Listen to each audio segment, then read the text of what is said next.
ओम नमः शिवाय। हर हर महादेव। माता पार्वती की जय। गौरी पुत्र गणेश भगवान जी की जय।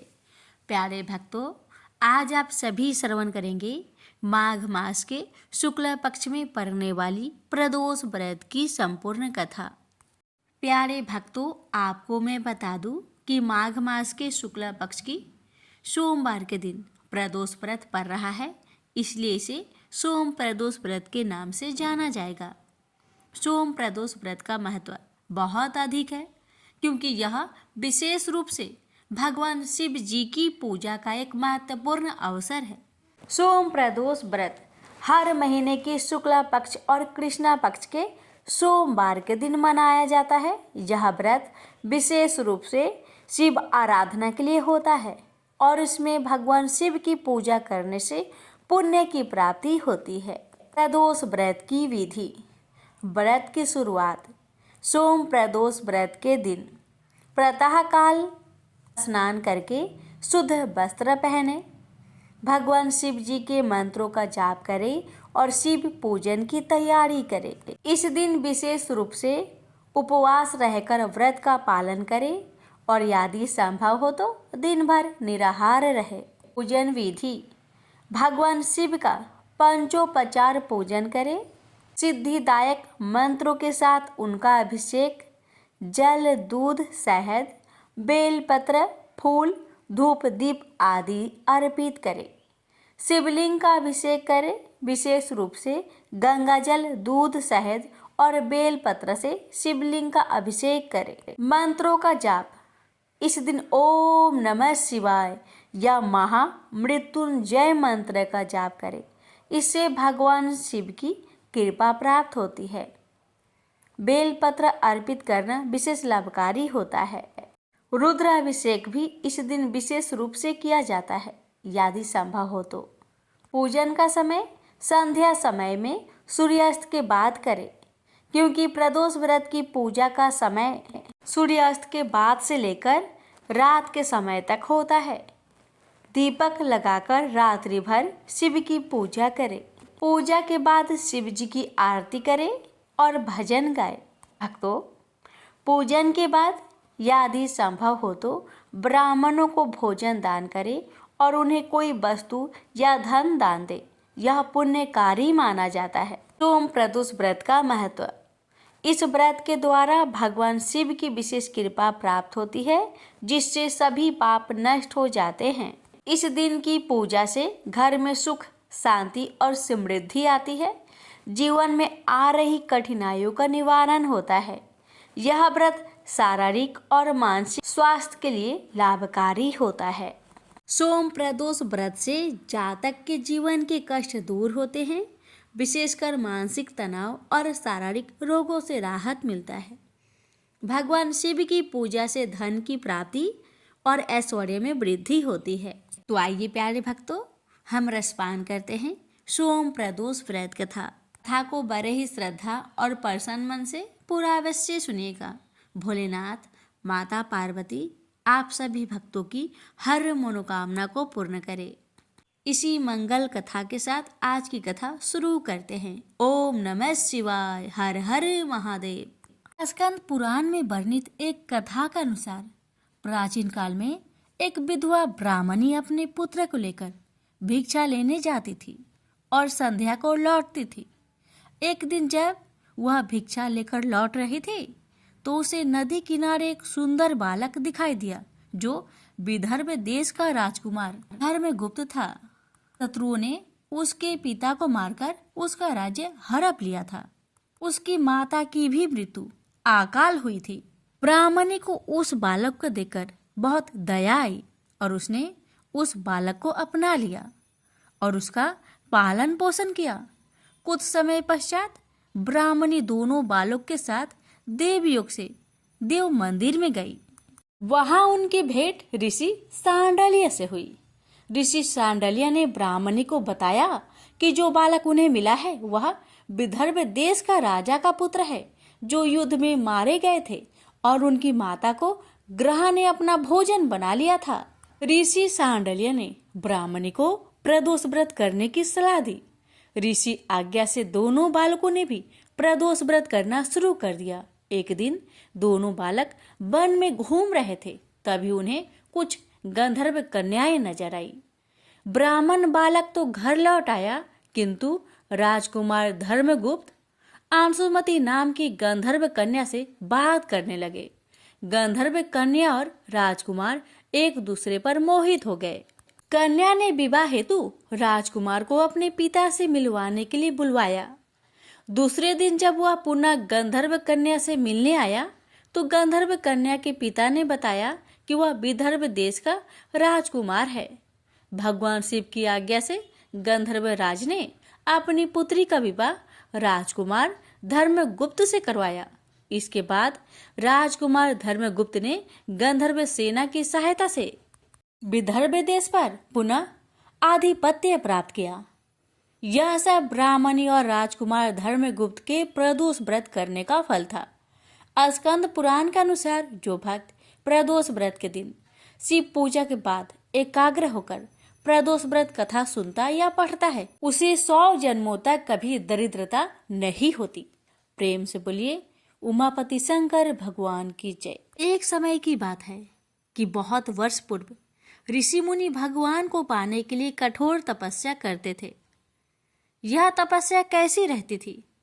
एक पांव पर खड़े होकर नमस्कार की मुद्रा में भगवान का नाम जप करना, पानी में नमस्कार की मुद्रा में खड़े रहकर अखंड भगवान का नाम जप करना, हिमालय जैसे पर्वत पर जाकर अंत ठंड में एक ही जगह अनेक वर्ष तक बैठकर नाम जप करना, इस प्रकार तपस्या की जाती थी।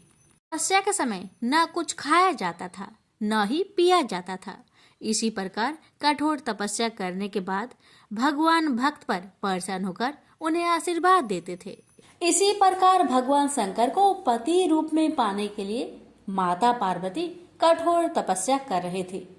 तपस्या के समय वह भगवान के चिंतन में ध्यान मग्न बैठी थी। उनकी तपस्या पूर्ण होने ही वाली थी कि उसी समय उन्हें एक बालक के डूबने की चीख सुनाई दी। माता तुरंत उठकर वहां पहुंची। उन्होंने देखा एक मगरमच्छ बालक को पानी के अंदर खींच रहा है। वह बालक अपने प्राण बचाने के लिए बहुत प्रयास कर रहा था तथा मगरमच्छ उसे खाने का प्रयास कर रहा था। अंततः करुणामयी माता पार्वती को बालक पर दया आई। माता ने मगरमच्छ से निवेदन करते हुए कहा, बालक को छोड़ दो, इसे आहार न बनाओ। उस पर मगरमच्छ बोला, माता यह मेरा आहार है। मुझे हर छठे दिन भूख मिटाने के लिए जो पहले मिलता है वह मेरा आहार होता है। मेरा आहार ब्रह्मा ने निश्चित किया है। माता पार्वती ने फिर कहा, आप इसे छोड़ दो, मैं इसके बदले अपनी तपस्या का फल आपको दूंगी। पार्वती माता ने बालक के प्राणों की रक्षा के लिए अपनी कठोर तपस्या का फल दांव पर लगाया। मगरमच्छ ने भी उसे स्वीकार किया। पार्वती माता ने उसी समय संकल्प किया और अपनी पूरी तपस्या का फल उस मगरमच्छ को दे दिया। मगरमच्छ को माता के तपस्या का फल प्राप्त होने के कारण वह सूर्य के जैसे चमक उठा। उसकी बुद्धि में शुद्ध हो गई। उसने कहा, माता आप अपना पुण्य वापस ले लीजिए, मैं इस बालक को छोड़ दूंगा। माता ने तो वचन दिया था, इसलिए उन्होंने तपस्या का फल वापस लेने से मना कर दिया और वह बालक को गोद में लेकर ममता से दुलारने लगी। बाद में माता ने उस बालक को उसके घर सुरक्षित लौटा दिया और वे अपने स्थान पर वापस आ गई। भगवान शिव जी को प्राप्त करने हेतु उन्होंने पुनः तप करना आरंभ कर दिया। उसी समय भगवान शिव जी माता पार्वती के सामने प्रकट हो गए। भगवान शिव जी उन्हें बोले, पार्वती अब तुम्हें तप करने की आवश्यकता नहीं है। हर प्राणी में मेरा ही वास है। तुमने उस मगरमच्छ को अपने तप का जो फल दिया है वह मुझे ही प्राप्त हुआ है, इसलिए तुम्हारे तप का फल अनंत गुना हो गया है। तुमने करुणा और ममता से द्रवित होकर बालक की रक्षा की, इसलिए मैं तुम पर प्रसन्न हूँ और तुम्हें अपनी पत्नी के रूप में स्वीकार करता हूँ। प्रेम से बोलिए उमापति शंकर भगवान की जय। एक समय की बात है, एक क्षेत्र में पुत्र की प्राप्ति हेतु भगवान शिव से आज्ञा लेकर पार्वती ने 1 वर्ष तक चलने वाले पुण्यक व्रत का समापन किया। व्रत की समाप्ति पर पुरोहित सनत कुमार ने देवी पार्वती से कहा, सुव्रते, मुझे दक्षिणा चाहिए। पार्वती ने मुंह मांगी दक्षिणा देने का वचन दिया। फिर क्या था, पुरोहित बने सनत कुमार ने अस्वाभाविक दक्षिणा की याचना की। देवी, इस व्रत में दक्षिणा स्वरूप मुझे अपने पति को दीजिए। यह सुनते ही देवी पार्वती पर जैसे वज्रपात हुआ। वो व्याकुल होकर विलाप करती हुई मूर्छित हो गई। पार्वती को मूर्छित देखकर ब्रह्मा, विष्णु और मुनियों को हंसी आ गई। उन्होंने पार्वती को समझाने के लिए भगवान शिव को भेजा। पार्वती की मूर्छा टूटने पर शिव ने उन्हें समझाया, हे देवी, देव कार्य, पितृ कार्य या नित्य नैमित्तिक जो भी कार्य दक्षिणा से रहित होता है निष्फल हो जाता है। उस कर्म से दाता कालसूत्र नामक नगर में गिरता है। इसके बाद वह दीन होकर शत्रुओं से पीड़ित होता है। ब्राह्मण को संकल्प की हुई दक्षिणा उस समय न देने से वह बढ़कर कई गुना हो जाती है। भगवान विष्णु और ब्रह्मा ने पार्वती से धर्म रक्षा के लिए अनुरोध किया। धर्म ने भी समझाया, देवताओं ने भी कहा, मुनियों ने भी दक्षिणा देने की प्रेरणा दी। फिर भी पार्वती चुप रही। तब सनत कुमार ने कहा, हे शिवे, या तो आप मुझे दक्षिणा में अपने पति को प्रदान कीजिए या अपने दीर्घकालीन कठोर तप का फल भी त्याग दीजिए। इस महान कर्म की दक्षिणा न मिलने पर मैं इस दुर्लभ कठोर व्रत का फल ही नहीं, आपके समस्त कर्मों का फल भी प्राप्त कर लूंगा।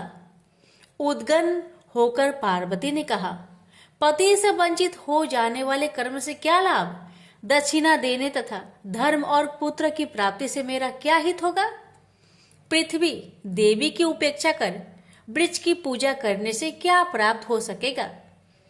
साध्वी स्त्रियों के लिए पति 100 पुत्र के समान होता है। ऐसी स्थिति में यदि व्रत में अपने पति को ही दक्षिणा दे दी जाए तो पुत्र से क्या लाभ? यह सत्य है कि पुत्र पति का ही अंश होता है, लेकिन उसका एकमात्र मूल तो पति ही होता है। मूल धन के नष्ट होने पर समस्त व्यापार ही विनष्ट हो जाता है। उसी समय आकाश में देवताओं और ऋषियों ने एक रत्न निर्मित रथ देखा जो पार्षदों से घिरा हुआ था। उस रथ से श्री नारायण उतरकर देवताओं के सम्मुख उपस्थित हुए। उन श्री नारायण को ब्रह्मा, विष्णु और शिव ने रत्न सिंहासन पर बैठाकर उन्हें प्रणाम किया और हाथ जोड़कर गदगद कंठ से स्तुति की।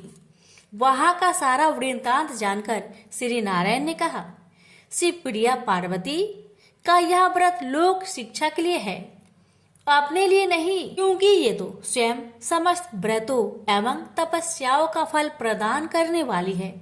इनकी माया से ही चराचर जगत मोहित है। फिर उन्होंने पार्वती को संबोधित कर कहा, हे शिवे, इस समय तुम महादेव जी को दक्षिणा में देकर अपना व्रत पूर्ण कर लो। फिर समुचित मूल्य देकर अपने जीवन धन को वापस ले आना।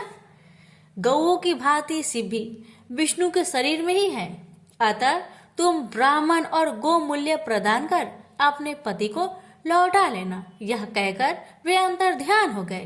तब पार्वती प्रसन्न मन से अपने प्राण सर्वस्व को दक्षिणा में देने के लिए तैयार हो गई। उन्होंने हवन की पूर्ण आहुति की और अपने जीवन नाथ शिव को दक्षिणा रूप में दे दिया। इसके बाद उन्होंने पुरोहित सनत कुमार से निवेदन किया, हे ब्रिब्बर, गौ का मूल्य मेरे पति के बराबर है।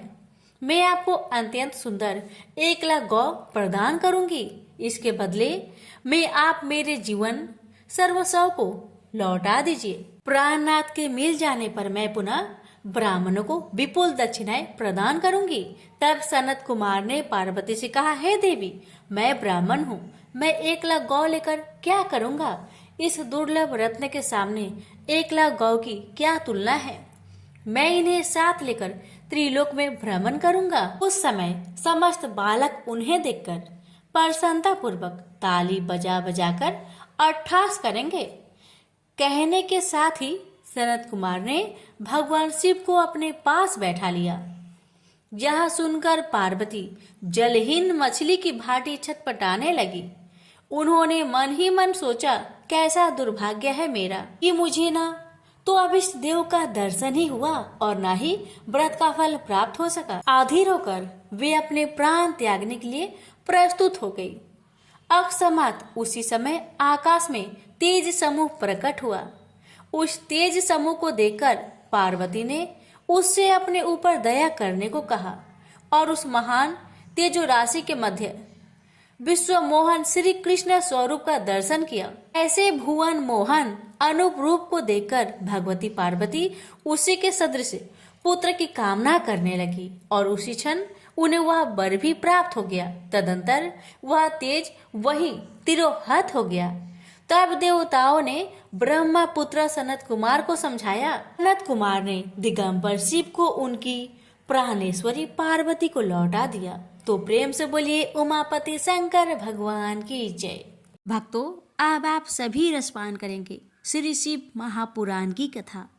प्यारे भक्तों, आपको मैं बता दूं कि प्रदोष व्रत के दिन शिव महापुराण की कथा पढ़ने या फिर सुनने से भगवान शिव जी की कृपा प्राप्त होती है, पापों का नाश होता है, सुख समृद्धि और शांति की प्राप्ति होती है, कष्टों का निवारण होता है, धन वैभव और आरोग्य में वृद्धि होती है। इसलिए कथा का अनादर ना करें, कथा को श्रद्धा भाव से पूरा अवश्य सुनिएगा।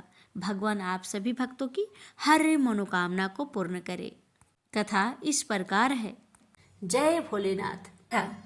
समुद्र के निकटवर्ती परदेश में एक बांसकल नामक ग्राम है, जहाँ वैदिक धर्म से विमुख महापापी द्विज निवास करते हैं।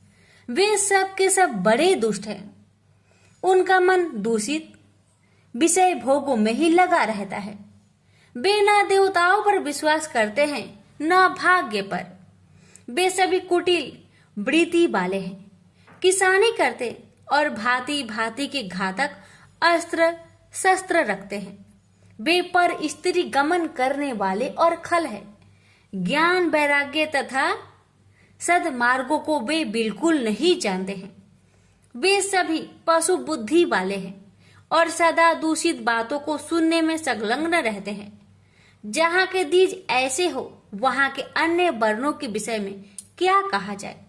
अन्य वर्णों के लिए लोग भी उन्हीं की भांति कुसित विचार रखने वाले, धर्म में विमुख एवं खल है। वे सदा कुकर्म में लगे रहते हैं और नित्य विषय भोग में ही डूबे रहते हैं। वहाँ की सब स्त्रियां भी कुटिल स्वभाव की, स्वेच्छाचारिणी, पापासक्त, कुतिसक्त, विचार वाली और वैभवचारिणी है।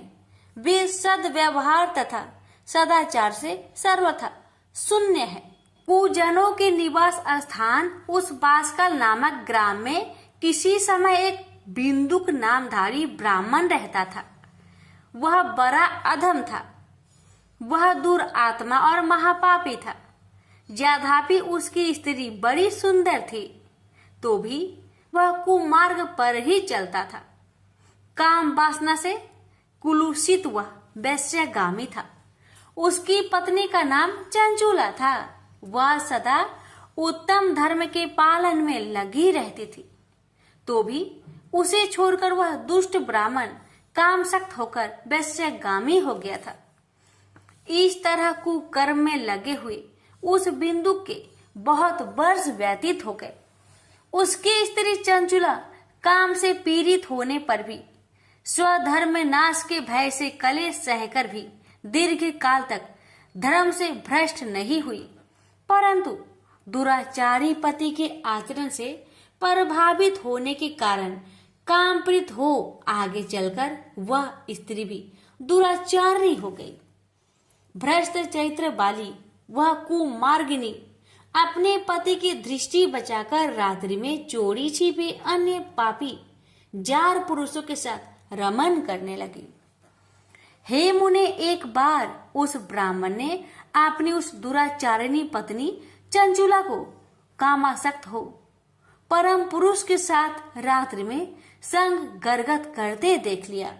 उस दुष्ट तथा दुराचार में आसक्त मान वाली पत्नी को रात्रि में पुरुष के साथ व्यभिचारत देखकर क्रोध पूर्वक वेग से दौड़ा। उस दुष्ट बिंदु को घर में आया जानकर वह कपटी व्यभिचारी तेजी से भाग गया। तब वह दुष्ट आत्मा बिंदुक अपनी पत्नी को पकड़कर उसे डांटता हुआ मुक्कों से बार बार पीटने लगा। वह व्यभिचारिणी दुष्टा नारी चंचुला पीटी जाने पर कुपित होकर निर्भयता पूर्वक अपने दुष्ट पति बिंदुक से कहने लगी। चंचुला बोली, मुझ पति प्रायणा युवती पत्नी छोड़कर आप कुबुद्धिवश प्रतिदिन वेश्या के साथ इच्छा अनुसार रमन करते हैं। ये बताइए कि रूपवती तथा कामशक्त चित्त वाली मुझ युवती की पति संग सर्ग के बिना क्या गति होती होगी। मैं अत्यंत सुंदर हूँ तथा नव युवन से उत्पन्न हूँ। आपके संग गर्ग के बिना व्यथित चित्त वाली में कामजन्य दुख को कैसे सह सकती हूँ। उस स्त्री के इस प्रकार कहने पर वह मूर्ख बुद्धि मूर्ख ब्राह्मण धर्मी विमुख दुष्ट पापी बिंदु कहने लगा, काम से व्याकुल चित होकर तुमने यह सत्य ही कहा है। हे प्रिय, तुम भय त्याग दो और जो मैं तुमसे हित की बात कहता हूँ उसे सुनो। तुम निर्भय होकर नित्य पुरुष के साथ संसर्ग करो, उसे संतुष्ट करके उनसे धन खींचो। सारा धन वैश्या के प्रति आसक्त मान वाले मुझको दे दिया करो। इससे तुम्हारा और मेरा दोनों का ही सर्वथा सिद्ध हो जाएगा। पति का यह वचन सुनकर उसकी पत्नी चंचुला ने प्रसन्न होकर उसकी बात मान ली। उन दोनों दुराचारी पति पत्नी इस प्रकार समझौता कर लिया तथा वे दोनों निर्भय चित्त से कुकर्म में लीन हो गए। इस तरह दुराचार में डूबे हुए उन मूर्ख चित्त वाले पति पत्नी का बहुत सा समय व्यर्थ बीत गया। तदंतर शूद्र जातीय वैश्या का पति बना हुआ वह दूषित बुद्धि वाला दुष्ट ब्राह्मण बिंदु समयानुसार मृत्यु को प्राप्त हो नरक में जा पड़ा। बहुत दिनों तक नरक के दुख भोगकर वह मूर्ख बुद्धि पापी विंध्य पर्वत पर भयंकर पिचास हुआ। इधर उस दुराचारी पति बिंदु के मर जाने पर वह मूर्ख हृदय चंचुला बहुत समय तक पुत्र के साथ अपने घर में ही रही। इस प्रकार प्रेम पूर्वक कामशक्त होकर जारों के साथ विहार करती हुई उस चंचुला नामक स्त्री का कुछ यौवन समय के साथ ढलने लगा। एक दिन देवयोग से किसी पुण्य पर्व के आने पर वह स्त्री भाई बंधुओं के साथ गोकर्ण क्षेत्र में गई। तीर्थ यात्रियों के संग से उसने भी उस समय जाकर किसी तीर्थ के जल में स्नान किया। फिर वह साधारणतया देखने की दृष्टि से बंधुजनों के साथ यत्र तत्र घूमने लगी। घूमती घामती किसी देव मंदिर में उसने एक देवज्ञ ब्राह्मण के मुख से भगवान शिव की परम पवित्र एवं मंगलकारिणी उत्तम पौराणिक कथा सुनी। कथावाचक ब्राह्मण कह रहे थे कि जो स्त्रियां पुरुष के साथ व्यभिचार करती है वे मरने के बाद जब यमलोक में जाती है तब यमराज के दूत उनकी योनि में तपे हुए लोहे का परिघ डालते हैं। पौराणिक ब्राह्मण के मुख से यह वैराग्य बढ़ाने वाली कथा सुनकर चंचुला भय से व्याकुल हो वह कांपने लगी। जब कथा समाप्त हुई और लोग वहां से बाहर चले गए तब वह भयभीत नारी एकांत में शिव पुराण की कथा बांचने वाले उन ब्राह्मण से कहने लगी, ब्राह्मण, मैं अपने धर्म को नहीं जानती थी, इसलिए मेरे द्वारा बड़ा दुराचार हुआ है। स्वामीन, इसे सुनकर मेरे ऊपर अनुपम कृपा करके आप मेरा उद्धार कीजिए। हे प्रभु, मैंने मूर्ख बुद्धि के कारण घोर पाप किया। कामांध होकर अपनी संपूर्ण युवा अवस्था वैभवचार में बिताई है। आज वैराग्य रस से ओतप्रोत आपके इस प्रवचन को सुनकर मुझे बड़ा भय लग रहा है। मैं कांप उठी हूँ और मुझे इस संसार से वैराग्य हो गया है। मुझ मूर्ख चित्त वाली पापिनी को धिक्कार है। मैं सर्वथा निंदकों के योग्य हूँ। मैं कुत्सित विषय में फंसी हुई हूँ और अपने धर्म से विमुख हो गई हूँ। थोड़े से सुख के लिए अपने हित का नाश करने वाला तथा भयंकर कष्ट देने वाला घोर पाप मैंने अनजाने में ही कर डाला है। हाय, न जाने किस किस घोर कष्टदायक दुर्गति से मुझे पड़ना पड़ेगा और वहां कौन बुद्धिमान पुरुष कुमार्ग में मन लगाने वाली मुझ पापनी का साथ देगा। मृत्यु काल में उन भयंकर यमदूतों को मैं कैसे देखूंगी जब वे बलपूर्वक मेरे गले में फंदे डालकर मुझे बांधेंगे। तब मैं कैसे धीरज धारण कर सकूंगी। नरक में जब मेरे शरीर के टुकड़े टुकड़े किए जाएंगे, उस समय विशेष दुख देने वाली उस महायातनाओं को मैं वहां कैसे सहूंगी। दुख और शोक से ग्रस्त होकर मैं दिन में सहज इंद्रिय व्यापार और रात्रि में नींद कैसे प्राप्त कर सकूंगी। हाय, मैं मारी गई, मैं जल गई, मेरा हृदय विदीर्ण हो गया और मैं सब प्रकार से नष्ट हो गई, क्योंकि मैं हर तरह से पाप में डूबी रही हूँ। हाय विधाता, मुझ पापनी को आपसे हठात ऐसी दुर्बुद्धि क्यों दे दी जो सभी प्रकार का दुख देने वाला स्वधर्म से दूर कर देती है। हे दीज, सूल से विदा हुआ व्यक्ति ऊंचे पर्वत शिखर से गिरने पर जैसा घोर कष्ट पाता है, उससे भी करोड़ गुना कष्ट मुझे है। सैकड़ों अश्वमेघ यज्ञ करके अथवा सैकड़ों वर्षों तक गंगा स्नान करने पर भी मेरी घोर पापों की शुद्धि संभव नहीं दिखती। मैं क्या करूं, कहाँ जाऊं और किसका आश्रय लूं। मुझ नरक गामिनी की इस संसार में कौन रक्षा करेगा। हे ब्राह्मण, आप ही मेरे गुरु हैं, आप ही मेरे माता और आप ही मेरे पिता है। आपके शरण में आए हुए मुझ दीन अबला का उद्धार कीजिए, उद्धार कीजिए। इस प्रकार खेद और वैराग्य से युक्त हुई चंचला उस ब्राह्मण के चरण पर गिर पड़ी। तब उस बुद्धिमान ब्राह्मण ने कृपा पूर्वक उसे उठाकर इस प्रकार कहा, सौभाग्य की बात है कि भगवान शंकर की कृपा से शिव पुराण की इस वैराग्य युक्त तथा श्रेष्ठ कथा को सुनकर तुम्हें समय पर चेत हो गया। हे ब्राह्मण पत्नी, तुम डरो मत, भगवान शिव की में जाओ। शिव की कृपा से सारा पाप तत्काल नष्ट हो जाता है। मैं तुमसे भगवान शिव की कृति कथा से युक्त उस परम वस्तु का वर्णन करूंगा, जिससे तुम्हें सदा सुख देने वाला उत्तम गति प्राप्त होगी। शिव की उत्तम कथा सुनने से ही तुम्हारी बुद्धि इस तरह पश्चाताप से युक्त एवं शुद्ध हो गई है। साथ ही तुम्हारे मन में विषयों के प्रति वैराग्य हो गया है। पश्चाताप ही पाप करने वाले पापियों के लिए सबसे बड़ा प्रायश्चित है। सत्पुरुषों ने सबके लिए पश्चाताप को ही समस्त पापों का शोधक बताया है। पश्चाताप से ही पापों की शुद्धि होती है।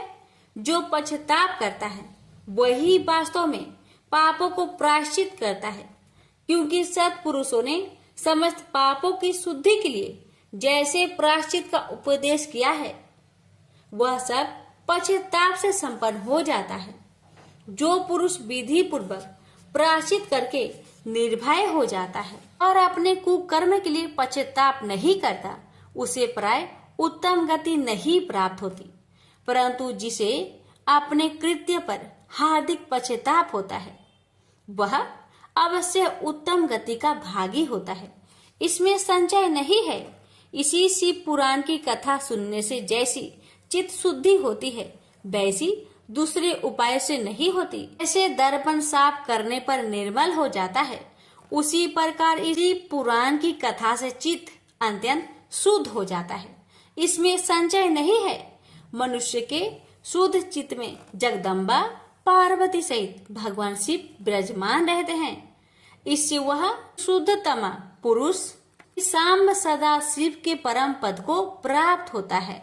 इस प्रकार यह कथा रूपी साधन सभी प्राणियों के लिए उपकारी है और इसी कारण महादेव जी ने इसको आग्रह पूर्वक प्रकट किया है। इस कथा से भगवान उमापति ध्यान सिद्ध हो जाता है। उस ध्यान से परम ज्ञान और उससे मोक्ष की प्राप्ति निश्चय ही हो जाती है। भगवान शंकर के ध्यान में मग्न हुए बिना भी यदि कोई इस कथा मात्र सुनता है, वह दूसरे जन्म में भगवान के ध्यान को सिद्ध कर परम पद को पा लेता है। इस कथा के श्रवण से भगवान शंकर ने ध्यान को प्राप्त कर पश्चाताप करने वाले पापी पुरुष सिद्ध को प्राप्त हो गए हैं। उत्तम कथा का श्रवण समस्त मनुष्य के लिए कल्याण का बीज है।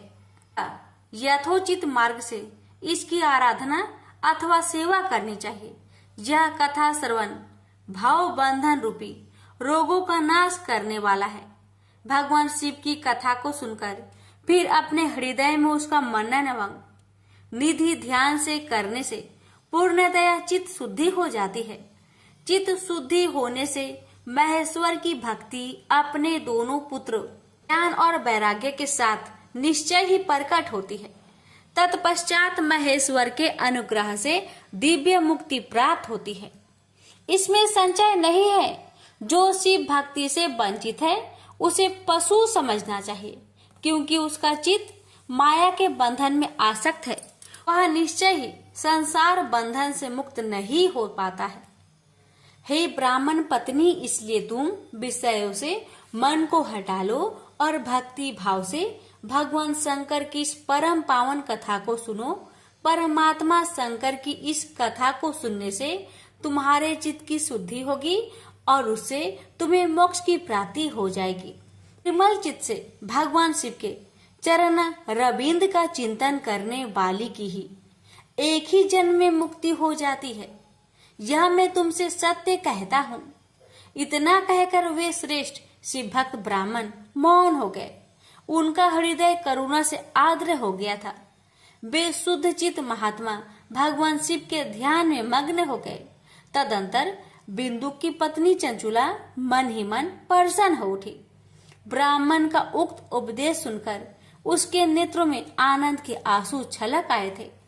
वह ब्राह्मण पत्नी चंचुला हर्षित हृदय से श्रेष्ठ ब्राह्मण के चरणों में गिर पड़ी और हाथ जोड़कर बोली, मैं कृतार्थ हो गई।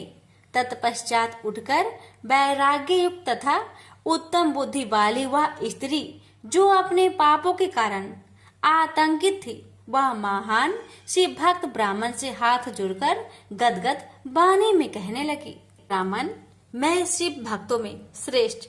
हे स्वामिन, आप धन्य हैं, परमार्थदर्शी है और सदा परोपकार में लगे रहते हैं, इसलिए आप श्रेष्ठ साधु तो में प्रशंसा के योग है। हे साधु, मैं नरक के समुद्र में गिर रही हूँ, आप मेरा उद्धार कीजिए, उद्धार कीजिए।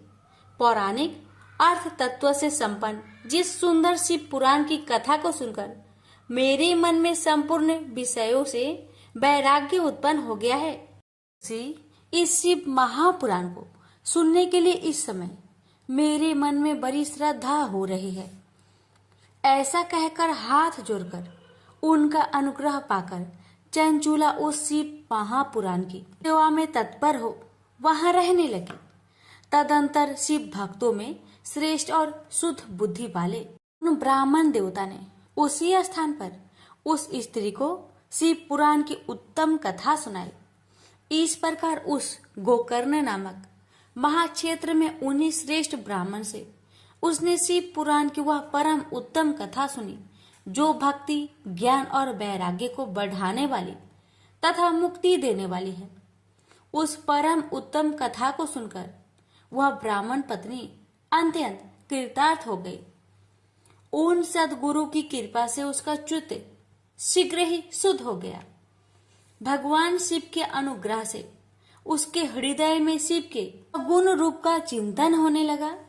इस प्रकार सदगुरु का आश्रय लेकर उसने भगवान शिव में लगी रहने वाली उत्तम बुद्धि पाकर शिव के सच्चिदानंदमय स्वरूप का बारंबार चिंतन प्रारंभ हो गया। वह प्रतिदिन तीर्थ के जल में स्नान करके जटा और वलकल धारण करने लगी तथा समूची देह में भस्म लगाकर रुद्राक्ष के आभूषण धारण करने लगी। वह भगवान शिव के नाम जप में लगी रहती थी। संयमित वाणी और अल्प आहार करते हुए गुरु के बताए मार्ग से वह शिव जी को प्रसन्न करने लगी। हे शौनक, इस प्रकार शंभु का उत्तम ध्यान करते हुए उस चंचुला का बहुत सा समय बीत गया। पश्चात समय के पूर्ण होने पर भक्ति, ज्ञान और वैराग्य से युक्त हुई चंचुला ने अपने शरीर को बिना किसी कष्ट के त्याग दिया। में ही त्रिपुर शत्रु भगवान शिव का भेजा हुआ एक दिव्य विमान द्रुत गति से वहां पहुंचा, जो उनके अपने गणों से संयुक्त और भांति भांति के शोभा साधनों से संपन्न था। चंचुला उस विमान पर आरूढ़ हुई और भगवान शिव के श्रेष्ठ पार्षदों ने उसे तत्काल शिवपुरी में पहुंचा दिया। उसके सारे मल धुल गए थे। वह दिव्य रूप धारिणी दिव्यांगना हो गई थी। उसके दिव्य अवयव उसकी शोभा बढ़ाते थे। मस्तक पर अर्ध चंद्रमा मुकुट धारण किए वह गौरांगी देवी शोभाशाली दिव्य आभूषणों से विभूषित थी। वहां पहुंचकर उसने त्रिनेत्रधारी महादेव जी को देखा। ब्रह्मा, विष्णु आदि देवता उन सनातन शिव की सेवा कर रहे थे। गणेश, भृंगी, नंदीश, वीरभद्रेश्वर आदिगण उत्तम भक्ति के साथ उनकी उपासना कर रहे थे। उनकी अंग कांति करोड़ों सूर्य के समान प्रकाशित हो रही थी। कंठ में नील चिह्न शोभा पा रहा था। उनके 5 मुख थे और प्रत्येक मुख में 3-3 नेत्र थे। मस्तक पर अर्ध चंद्राकार मुकुट शोभा पा रहा था। उन्होंने अपने वाम अंग में गौरी देवी को बैठा रखा था, जो विद्युत पुंज के समान प्रकाशित थी। गौरीपति महादेव जी की कांति कपूर के समान गौर थी। उन्होंने सभी अलंकार धारण कर रखे थे। उनका सारा शरीर श्वेत भस्म में भसित था। शरीर पर श्वेत वस्त्र शोभा पा रहे थे। वे अत्यंत उज्जवल वर्ण के थे। इस प्रकार परम उज्जवल भगवान शंकर का दर्शन करके वह ब्राह्मण पत्नी चंचुला बहुत प्रसन्न हुई। अत्यंत प्रीति युक्त होकर उसने बड़ी तावली के साथ भगवान को बारंबार प्रणाम किया।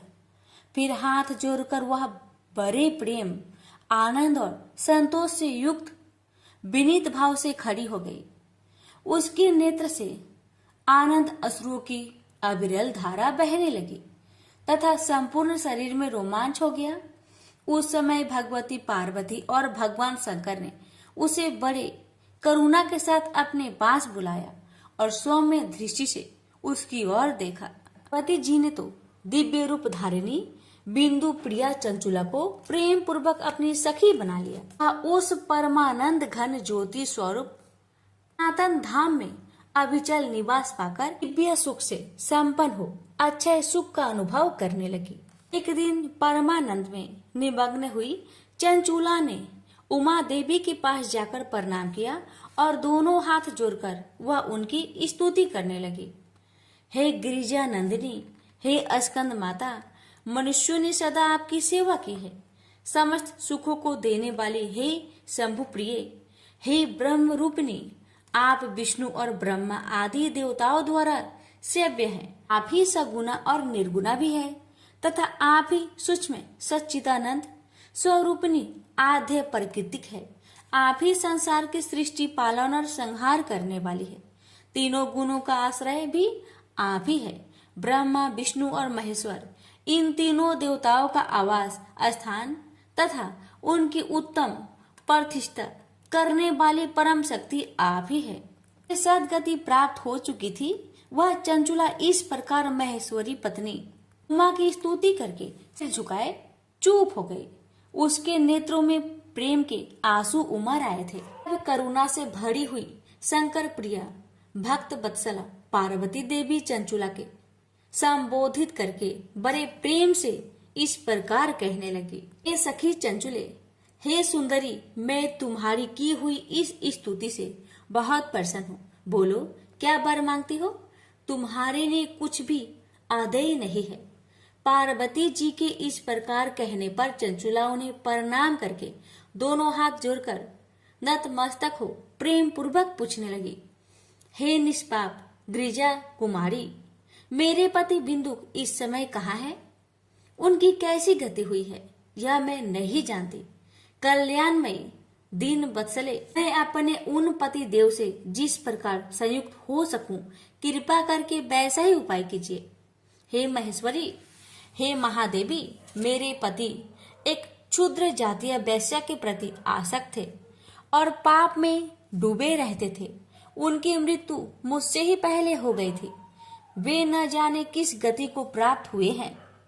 चंचुला का यह वचन सुनकर नीति वत्सला हिमालय पुत्री देवी पार्वती ने अत्यंत प्रेम पूर्वक यह उत्तर दिया। हे सुते, तुम्हारा बिंदुक नाम वाला पति बड़ा पापी था। उसका अंतकरण बड़ा ही दूषित था। वैश्या का उपभोग करने वाला वह महामूर्ख मरने के बाद नरक में पड़ा। अनगिनत वर्षों तक नरक में नाना प्रकार के दुख भोग कर वह परमात्मा अपने शेष पाप को भोगने के लिए विंध्य पर्वत पर पिचास हुआ है।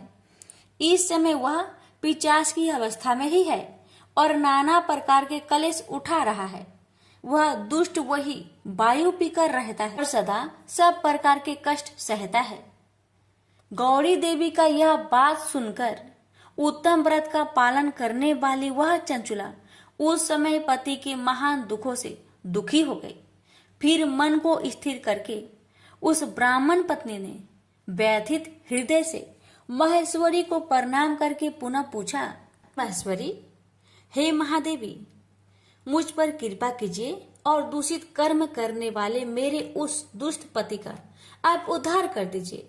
हे देवी, कुत्सित बुद्धि वाले मेरे उस परमात्मा पति को किस उपाय से उत्तम गति प्राप्त हो सकती है, यह शीघ्र बताइए। आपको नमस्कार है।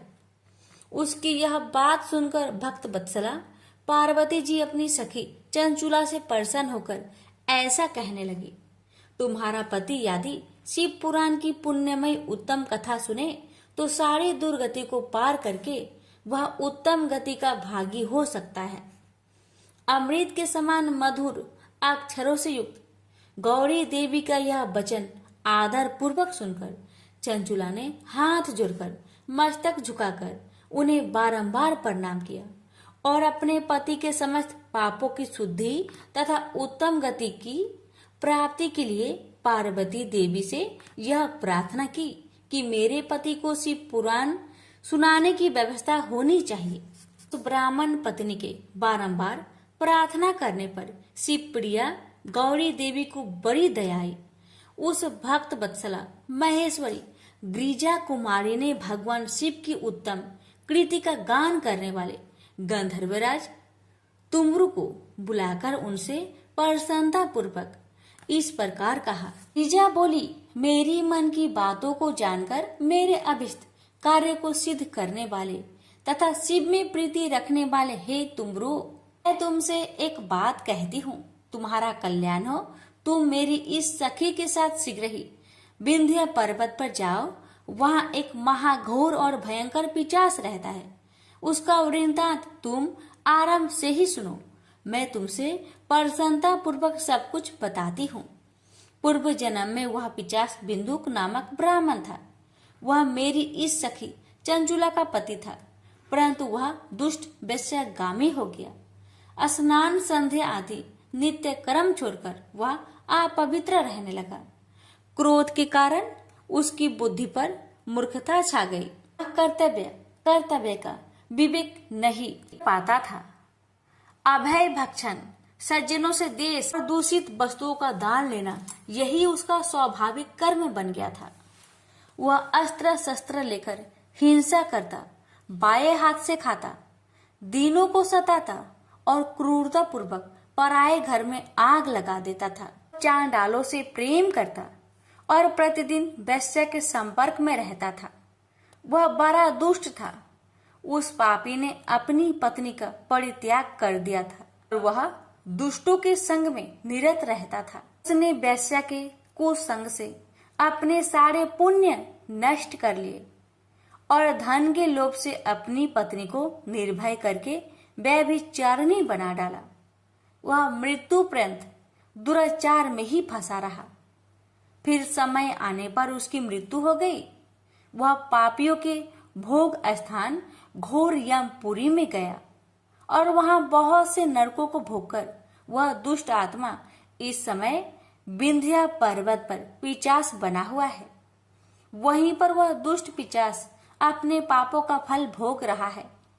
तुम उसके आगे यत्न पूर्वक शिव पुराण की उस दिव्य कथा का प्रवचन करो जो परम पुण्यमयी तथा समस्त पापों का नाश करने वाली है।